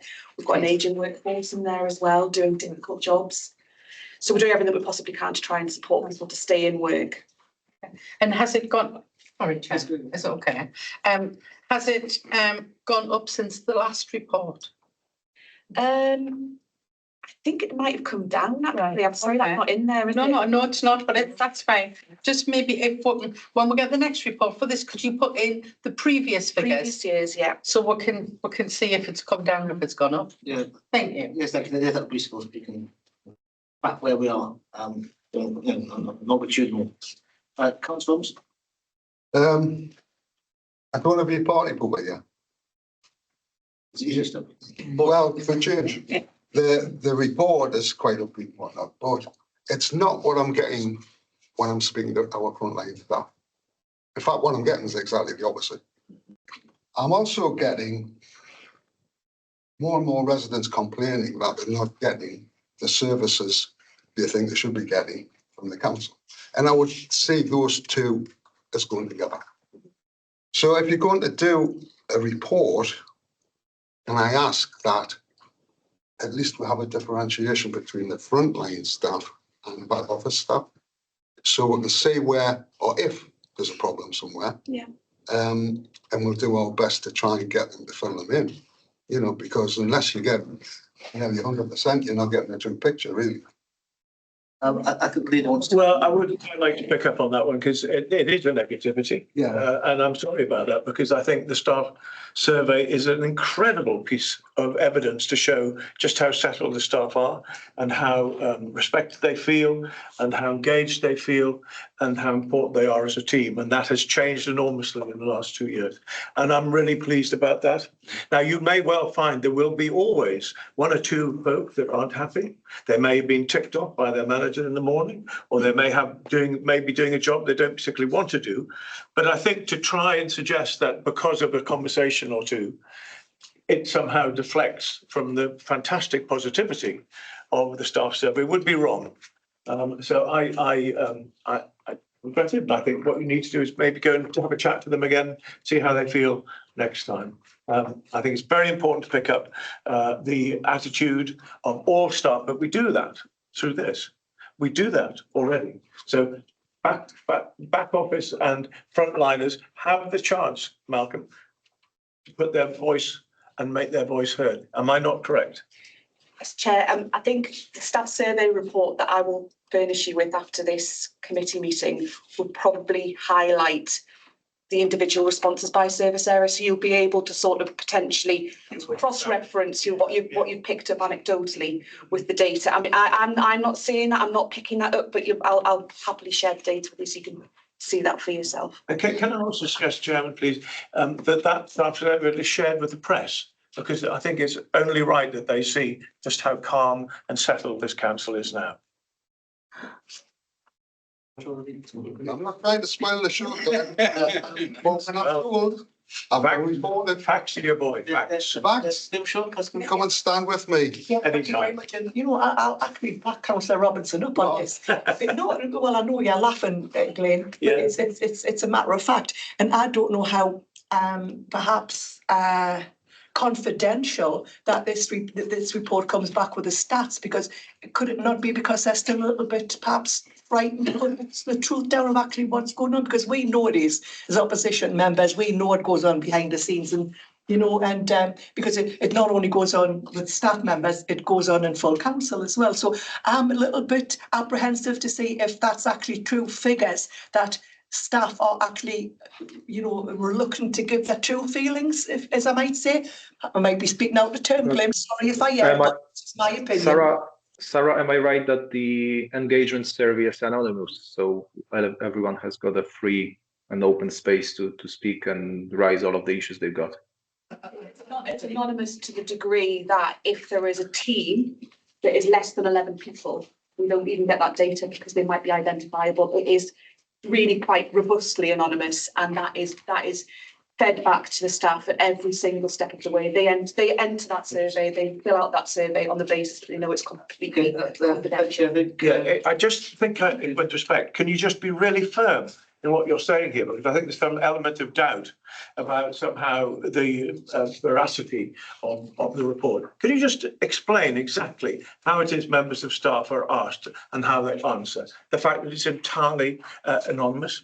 All they're required to give is their service area, and that's it. That's the only potentially identifying factor. There's no other way that we can do it. Okay, Councillor Milne. Thanks, Chair. I'm really going to go against, and I don't normally go against sort of what Malcolm said. I've lived in Malta all my life. I know a lot of staff members here. I talk to them, and the difference between now and a couple of years ago is mind-boggling. The people who were saying the fear factor here now, it's more pleasurable to work in. The atmosphere is better. It's night and day. So very much with the people I talk to, and I talk to a lot, and especially over the last few months being in the search every day. That's the Gilmshire going to be for you. Thank you very much. Well, yeah, that's all well and good, but you were still in power 2 years ago. And the thing is, you know, we'll have the peer review, etc. We've got the colour report and everything to prove that there was improvements needed throughout the county. So I'm not buying that, because, and I don't think that it's imperative that you go into different sections of the service, because obviously you can identify things. So I think it should be completely anonymous across the board. Okay, Yes, I'm going to be shut down, Chair, and that's quite, I can see. Councillor Walsh is next in the lead. Yeah, I can see that the leader's looking at you, so once again, I'm shut down, but that's fine. That's fine, Chair, thank you. Oh, you shut down, Lynn? Yeah. Thank you. Can I just ask a very simple question, because I'm looking through the report and I can't see it. Do we still encourage, as an authority, whistleblowing? Yes, we do. Can't see any in here, Sarah. But I mean, that surely is as good as anywhere for any member of staff. I remember coming across this in 2021, and I hadn't a clue what whistleblowing was, Chair. The chairman had to explain to me what it was. I didn't know what it was. Being the person that worked for himself, you don't. I'm not going to, you know, call myself. But can't see anything in here. So is that in the increase? Has it decreased? Because if it's increased, it validates what's being said. If it's decreased, it validates what's being said on this side. So, Sarah, do you have any data on that? Yeah, there was only 3 whistleblowing reports. 3, and it's a policy we encourage. Absolutely. In the previous year, there was 9 whistleblowing cases. This year, That's 3 now, and there's 9. Yes. Okay. Well, I think, let's be clear, you mentioned Councillor Grimshaw. You mentioned, talking here. You mentioned about the review. Now, the Cala review was something that I sought, okay? Why did I do it? Because I felt that the level of governance when I became leader in 2021 was such that we needed to have an outside expert to come in and explain exactly to you and to everyone else what the problems were. Now, those problems were around governance. In other words, the way the council was being run, okay? The results of those gave me the ammunition then to be able to take certain actions that have now allowed this council to be an entirely different place. Yeah.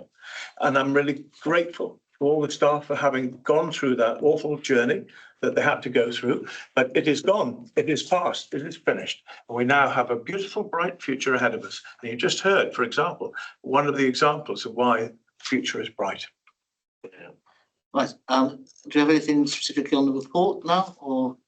No? Right. Okay. I think that's we've explored that one. So thank you very much, Sarah. That's very good. And you've got a couple of takeaways to circulate the information. Thank you very much. Right. Moving on to financial performance. This is we'll check again. Yes. So that's our standard financial performance return for the end of June this year. We are financially sound, I would say. Sorry. Apologies, Chair. I managed to exit the meeting instead of turning my camera on. You're back okay. Just on time. Show into your Just on time, John. So yeah, we are financially sound council. Comparing that to other councils in the country, we don't face the same issues that other councils do. However, we are facing some challenges. We've got high overspend of 6.7 million, which is mainly driven by increased demand in areas like children's services and adult social care. Like, for example, out-of-county placements for vulnerable children and increasing cost of care packages for adults with complex needs are significantly impacting our budget. We've got very ambitious capital program, which has grown to more than 440 million pounds, I believe. However, we had to do some reprofiling because of the pace we've got with delivery. We are looking on additional resources to help with delivering that, but that basically helps us manage that a little bit better over the longer period of time, but it's still a positive news. Coming back to the budget pressures in terms of the out-of-county placement and adult social care, we are doing what we can to mitigate the effect of that and the impact on our finances. I think Leader wrote to the Secretary of State recently to ask for some support. It's not just for us, it's the nationwide problem. But we are also trying to be innovative, and we are looking on bringing some of the out-of-county placement for children in-house. We are looking to open new children homes, and we are doing the same review for adult social care, what we could bring in-house. Maybe we need another adult social care facility somewhere. We are doing that as well. On the treasury side, we reduced our external borrowing by 4.5 million. Our investment return seems to be strong, around 5%. Reserves looks okay. So yeah, few challenges in mainly two departments. On top of that, we've got that sickness absence cost, which we also need to manage. But other than that, we are financially sound council, I would say. Thank you. Jan, is there anything you'd like to add before I go to the questions? No, Chair, but I'm always happy to take any questions. Yes, thank you. Members? Oh, how's it done? Yeah, thanks, Jan. I think we're all aware of the pressures that are on the children's services and the adult social services, and that's massive this year. But how are we sort of working towards mitigating those for the next years? And the other question I've got is on page 110, as a 0.308 million overspent in the education welfare service. Previously, it was granted from the school's dedicated the sports grant. What's going to happen to that in next year? What effect is that going to have on that service? You want me to? Sorry, I'll come back to that DSG point in a minute. So Audrey Kingham has been working really closely with the corporate finance team to bring forward a whole raft of measures to help us manage and mitigate some of that really strong and increasing demand that we're seeing coming through in children's services. So we have just recently opened our new in-county children's home in Pegswood, which is great. We've been waiting, I think, 9 months for Ofsted to actually give us the certification that we needed and register that home. So we could start, putting some of our looked after children there instead of sending them out of county. And we're looking to do more of that. So there is an investment proposal that will be coming forward shortly to open another group home with, I think, 12, maybe 15, 12 bed spaces. So although it will take a bit of time, obviously, for us to find a suitable property, get it registered, get it opened, we're trying to be on the front foot and planning for further demand coming through in the next couple of years, and also reviewing the amounts that we pay to our foster carers, and launching a new foster carer recruitment campaign. So I think, again, Audrey will be bringing forward proposals for an in-year increase in the amount that we pay our foster carers, and then a further increase from April, because we do appear to be falling behind a bit in terms of what we pay our foster carers compared to others across the region. There's a whole raft of other things that I know Audrey's doing in terms of budget management, reviewing some of the way that we provide services. So there's a review of the Edge of Care team, for example, and we're very much looking at that transition pathway when children leave the children's services world and move into the adult services world. So that's some work that's being done jointly with adult services. In adult services, we're obviously looking at what's driving that recent increase in the number of very complex cases that seem to be coming through, and we have been piloting a triage approach in adult services, which is aimed at trying to intervene at an earlier stage to delay the amount of time that people are coming into care, and that pilot is looking very promising, but it's very early days yet. But that's just a flavour of the sorts of things that we're doing to try and get ahead of that surge in demand. Having said that, I think it's already clear that we're seeing the part year effect of these increasing pressures now, and that's what's reflected in the report that you've got in front of you. There will be a 4-year impact, which is going to clearly feed through into the 25-6 budget, and then we're forecasting increased demand on top of that over the next few years. So it is looking increasingly difficult, but I think we're doing everything that we can to get ahead of that surge in demand now. Can I just add to what Jan said? Jan will know that Cabinet have been very clear about. Sorry.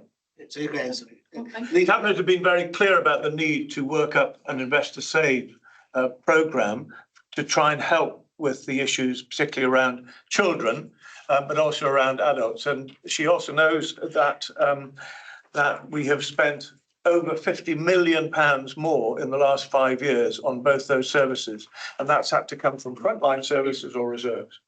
That is completely unsustainable. So the investor save work that we've asked her to do, which she's done so well and so quickly, will make a difference, but it won't make enough of a difference to be able to take this significant increase away. So we've done two things. I've written personally to the two secretaries of state to say we really do need to have extra government help in the budget this time for this. And that's along with all the other county council leaders who are in exactly the same position as we are. But we also must continue to make the point that cared for children and those with educational needs are every bit as important as those children who go to our mainstream schools. So I do not want to see any lack or dissolvement of the care and the attention that they get, and they won't. They will continue to get the right level of care. It's just a very significant extra amount of money that we've had to pay, and that we will continue to have to pay. We need government to help us with it, and I'm immensely grateful to Wojciech and Jan and her team for working so quickly on some alternatives. Okay, I think Councillor wanted to come back. Yeah, just you were going to come back about the EWO department, Jan, and just leading on to what you said from the foster carer payments. And that were falling behind in what we were paying. Why did we end up in that position? I'm not sure I can. I'm not sure I can answer that question about why we've fallen behind. But it appears that we haven't reviewed foster care payments for some time. Which is why we're doing a bit of a catching up exercise now. Just on your point about the Education Welfare Service, we received further guidance from government about what was eligible, what expenditure was eligible to charge against the Dedicated Schools grant and what wasn't.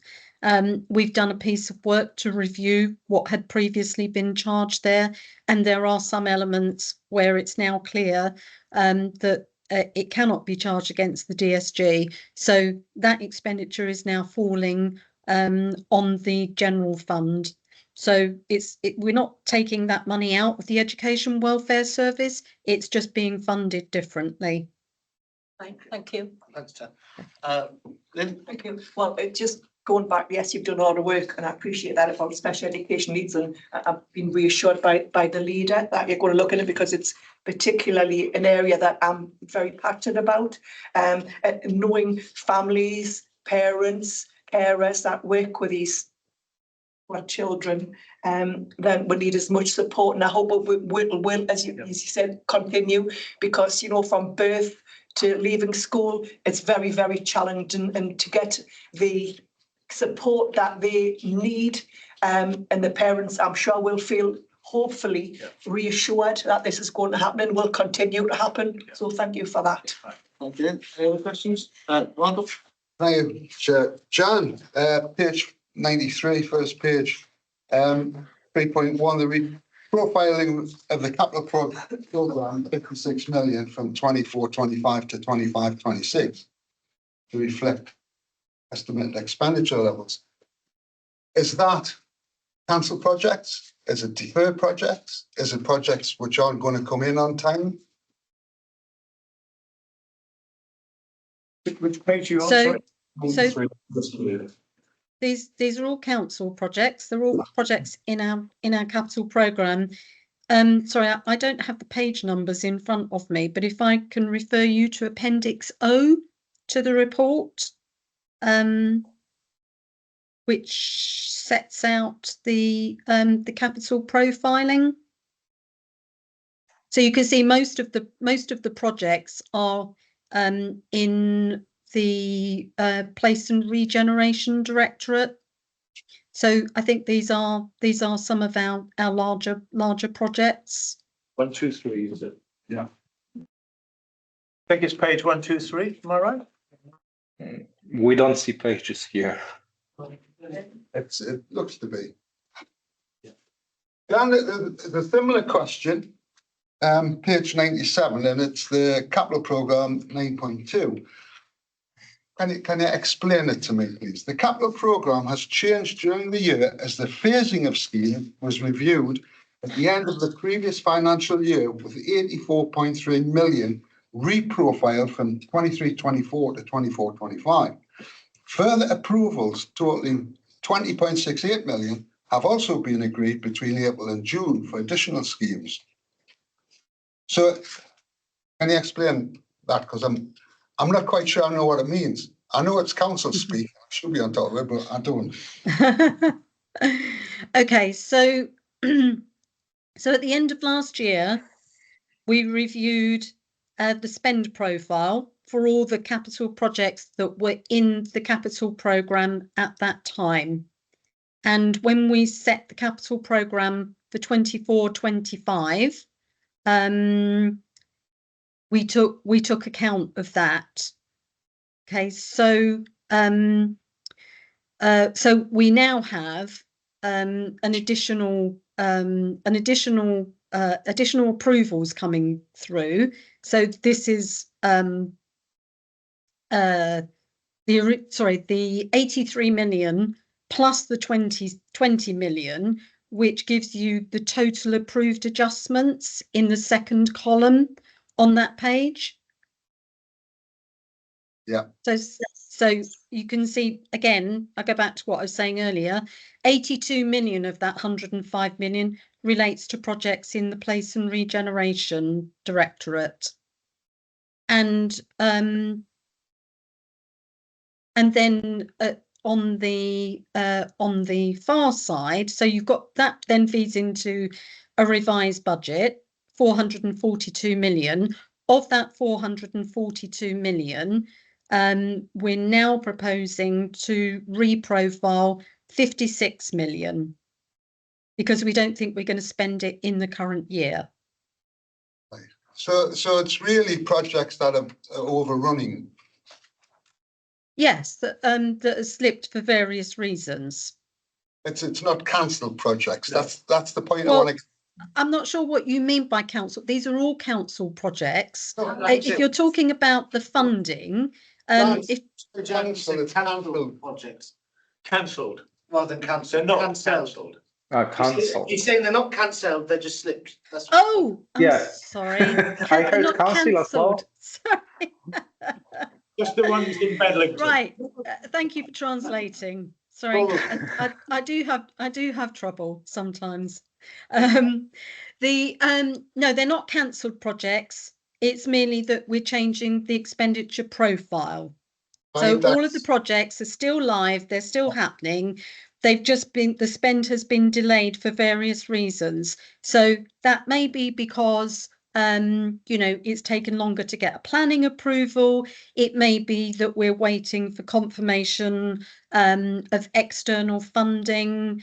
There may be contractual issues, or it may well be, and we have seen a lot of this in recent years, with the huge increase in contract inflation, we're having to go back round the loop and revisit the business cases, and that's created a delay. So it will be for a whole variety of reasons, but my guess is most of these projects will be our larger externally funded projects and the ones that are more complex, to deliver. Yeah. But my last question on this bit, page 98. 24 million invested in transport schemes, including infrastructure, traffic management, and transport schemes, and the reintroduction of the Northumberland line. Now, it was only a month ago we heard the Northumberland line needed to reprofile 10 million. I'm wondering if that 10 million was reprofiled out of the funds it already had, or whether it was an extra 10 million. It was to accelerate the delivery. Right. So it'll be right and say the train station in Badlington by next December. Okay. I think the 10 million that you're referring to is additional funding. But I'll check that if that's okay. Councillor Robinson, give you a reply outside of the meeting. That'd be excellent because I was told it wasn't. It was already included. So that would be handful. Well, I'll just need to check that we're talking about the same 10 million, but I'll check that with the relevant officers and I'll drop you a note on that. Thank you, John. Okay, thank you. May we all have that note because all in That can go to all the members, that'd be nice, that note. Yes, I will do. Thank you. Any other questions, Jan? Just one more, sorry, Chair. With the slippage, etc., and the works pro, is there any possibility that we could have an insight as to what may be cancelled or put on further hold? So if we could have an insight of the actual projects that may be affected, would be obviously grateful as well. If you, Jeff, we could have a report on that. I think the indication was there wasn't going to be cancellations, but if there was, sorry, Chair, not cancellations, but perhaps not being able to deliver. I wouldn't say cancellation. So that's a different matter. That will be for Simon. So you would need to speak with a different directorate to assess the risk of each project.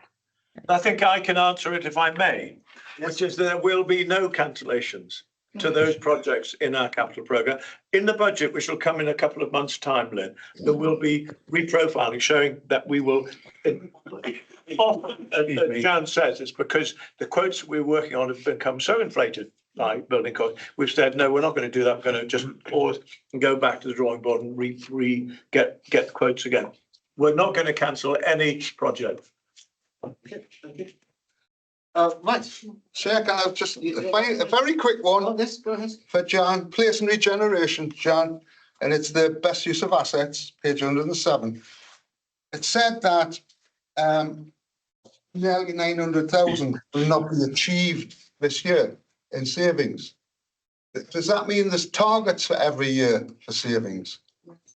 Yes, so it was all built into the budget. The best savings were all built into the budget. This particular one, there was a savings target of £1 million for this year from rationalising our physical assets.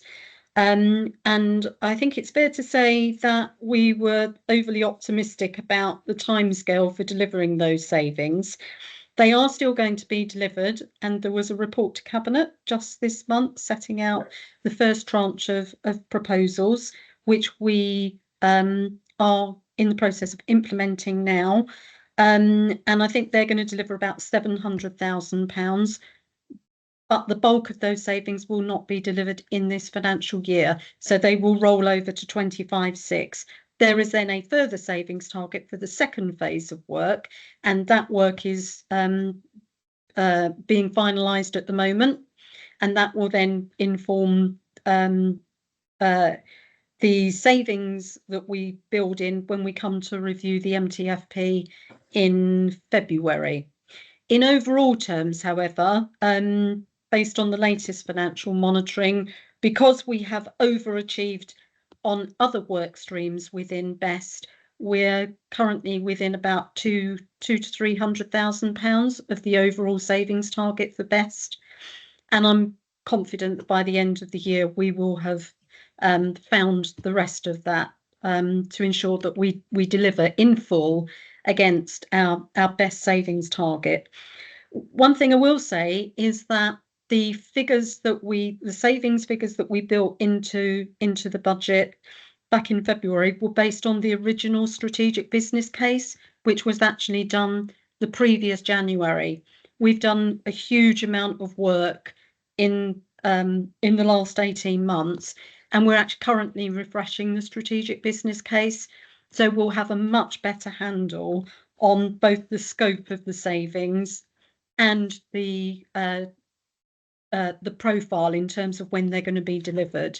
And all of that will feed into next year's budget discussions. So I think we're on track for best overall.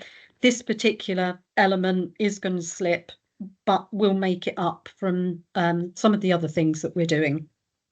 And it will still be delivered. I think that's really important. This saving will still be delivered, just not this year.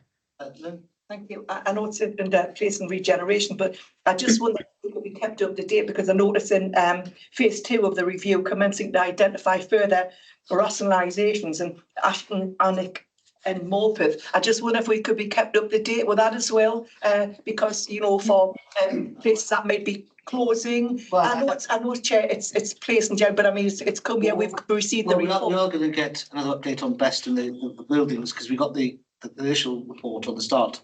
And they're going to come back once, so we are going to get that. Yeah, but Chair, may I ask, when would it be, when are they going to start this phase 2? So we can get a report as quickly as possible after that, because there's staff and there's all kinds of implications could be, you know, in the next phase. If you don't mind, I'll be very appreciative. Thank you. That phase already started. I just had a briefing, I think, a week or two ago. So that's already ongoing. We are still reviewing the options, but that's really on the, let's say, on the draft stage at the moment, but we are pressing on that one. But we've all got a standing request, because we did have the report on the start of that process, and they are going to come back with permit. So yes, we'll get that. Thank you. Any other questions for Jan or Bridget? No, thank you very much. I'll move on to the next. Thank you. Next item, 8 work programme. John. Yeah, the programme is circulated. See, at the next meeting, we've got the reports. The issue that was raised at the July meeting regarding Energizing Drive. We asked the officers to come back. We also suggested that all the people who contributed to that meeting also be invited back. It gives you the girls they are content with the responses that officers gave. It was anticipated when that request was made in July that should be the only item on the agenda, because obviously the issues is going to be discussed. But Michael, one or two of us might have additional items that they want to add to the programme, and perhaps now is the time to. Yeah, I think you mentioned that you'd like a report on the Borderlands funding. I think it's ASAP, that one, and I would also suggest we have a report on bringing the regeneration department back in-house from Advanced. That's right. Cabinet approved it last week. Yeah, right. Yeah, I've got no objection to that. There may be significant risk, there may be benefits. We'd like to know. Fair enough. Can we ask if those reports and the time scale of those reports? We know the time scale is the issue. Borderlands certainly it is. We don't know if we get it, we don't know if it's gone, we don't know if it's. Alex, then. Alex. Hey, thanks, Chair. Chair, I had to check back there. I didn't realise it was as far back as January, and it's in line with that most welcome presentation that we got earlier. It was as a ward councillor, that was extremely helpful. But I raised back in January that when it came to the previous applicant for that site, British Vault, we found out by reading the press articles or watching television what was happening. So that was raised in this very room, and the question was put by myself: could we get understanding commercial confidentiality? And that really went beyond commercial confidentiality today. I don't think there was anything in. Could we have a regular report to this committee, hopefully before it happened rather than after it happened? So that was in January. I'm accepting today was one of those, because we agreed that could happen. Yep. Malcolm spoke up, asked for the same thing, and it was readily agreed. And I'm looking to March 2025. I don't see it anywhere, even if it was a sheet of paper that said there is nothing to report. At least we can tell our communities there's nothing to report. Well, we're very clear that we'd like them to come back as they progress, and I think they seem very welcome to do that. That may well be so, Chair, and that could be well after the next election in 2025. What was agreed in January this year by this committee was we would get a regular report. We are, with the exception of today, we aren't getting that. And it was Simon Nielsen as the director. There was a pre-app meeting on last Tuesday. There was a meeting today. They've identified 5 public meetings. So what I'm saying is, Chair, the public is going to find out more. James will be there listening to all the little scallywags from Camas with a little whatever they've got to say, right? I'll take that back. There's no scallywags in Camas.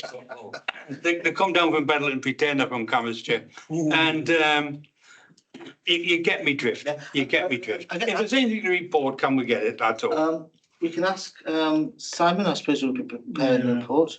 We'll have to look at our programme, but obviously we don't want to Sheet of paper, information, Chair. But they did indicate that planning will be progressed by the spring, so I think in the spring maybe. Great, yeah, if we can put something in the spring and read another meeting, Sooner rather than later. I mean, that's the thing, I'd rather schedule another meeting if we're going to.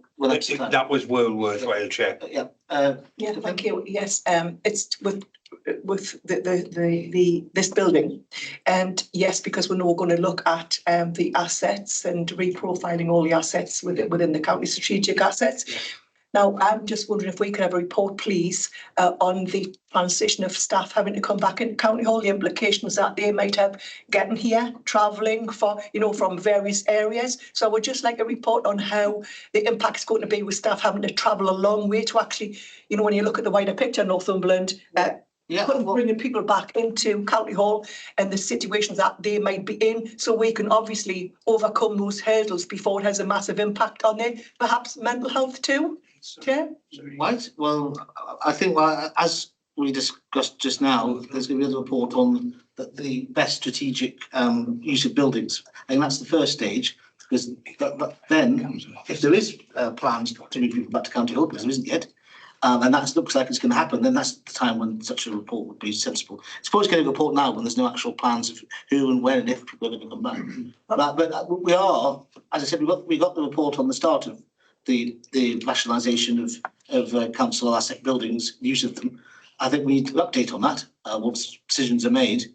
And then at that point, I think if it's proposed staff are going to move around, that's the point where that kind of. But yes, I agree. At that point, yes. But check if you don't mind making me back. Volchek's already said that the start of that phase 2 project. And then it's not planning, yes. Well, he said it. He said he's got information. So I mean, that's what he said. And I mean, unless I've been hearing things wrong, that's what I picked up. So it's just that we need to be updated because there's implications, because we've got a duty of care to staff in here and wherever they're working. And if there's going to be quite a lot of these things, asset stripping, we need to be kept up to date. With regards I didn't object to your term asset stripping there, Councillor Grimshaw. Please, that's not what you think, sorry. The rationalisation of council resources is coming back to this committee. I mean, Rob Murphy, even the Thank you, Sean. Thank you. Sorry, I'm just a bit confused because the Ashton and Moat Botanic area is phase 2. I understood phase 1 has already started. And some of those staff are actually phase in the move. Well, phase 1 is what we had a presentation on last time, and we'll ask for an update when decisions are made. So yes, staff are moving now. Not that I'm aware of, but what was in the cabinet report that. Well, I said we requested. I mean, maybe Jan can give us an update on that. Yeah, Chair, if I just clarify, so the phase 1 proposals, you had a presentation on those in July, I think it was, and subsequently those proposals went to Cabinet, to the September meeting of Cabinet, and we are now in the process of implementing those proposals, and those office moves are happening over the coming months. Phase 2 is looking at sort of the next tranche of proposals. I think that's what Wojciech was referring to when he said that work is happening. That work is happening now, and we're starting to pull together some very early ideas on what that might look like, that next tranche of savings. So I hope that helps. Yes, so I think we did have an instruction that we are informed as the stages progress. I would assume a report will be prepared for us. So